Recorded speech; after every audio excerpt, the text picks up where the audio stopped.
Listen carefully. This is a story our elders once told under the moonlight. Long ago, in a quiet village surrounded by tall Iroko trees, lived an old man named Okeke and his only son Obi. Okeke was wise, but his son was young and stubborn. One evening, when the sun was sinking and the birds were returning home, Okeke called Obi and said, "My son, come and sit beside me. A man who refuses advice is like a goat that follows the leopard into the forest." Remember these three things if you want peace in life. First, never laugh at someone suffering because tomorrow may carry your own tears. Second, never rush for quick wealth because the river that floods quickly also dries quickly. Third, choose your friends carefully because a rotten fruit can spoil the whole basket. But Obi was young. In his heart he thought, "My father is old, the world has changed."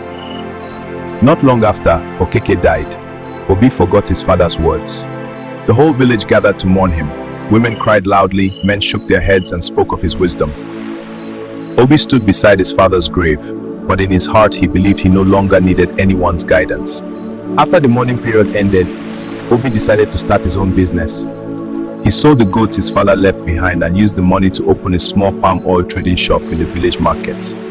Every market day, farmers brought their red palm oil in calabashes, and Obi bought them cheaply and sold them to traders coming from the town. At first, things went very well. His shop grew bigger. He bought more drums for oil. Soon he began wearing expensive clothes and walking proudly through the village. People began to say, "Obi has become a rich young man." But as Obi's money grew, his humility disappeared. Whenever a trader lost money or someone's business collapsed, Obi would laugh loudly in the marketplace. One day a man named Nadi lost his goods when his canoe capsized in the river. The poor man sat on the ground, holding his head in sorrow. Instead of comforting him, Obi laughed and said, "Did you not say you were a great trader? Look at you now." Another time, a farmer's yams rotted after heavy rain destroyed his barn. Obi shook his head and mocked him. "Some people are simply born to suffer," he said with a careless laugh. But as the elders say, the wind that blows another man's heart away may soon blow yours too. One market season, Obi heard of a quick way to make a large fortune.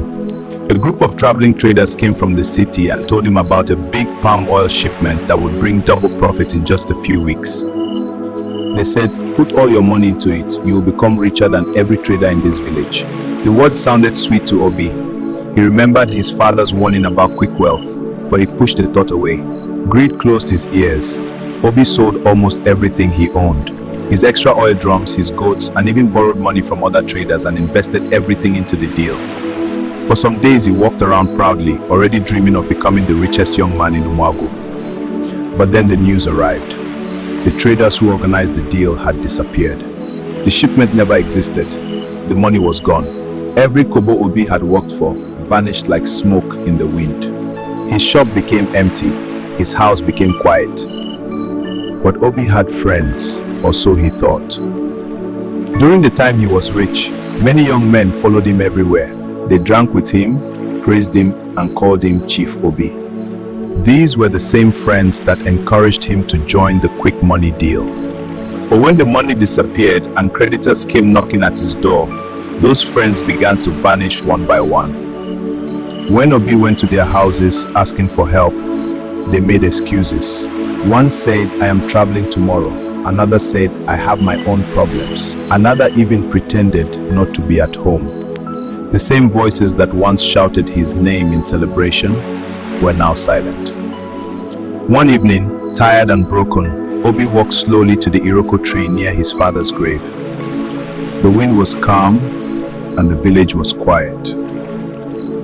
He sat on the ground and remembered the words his father once spoke. Never laugh at someone's suffering.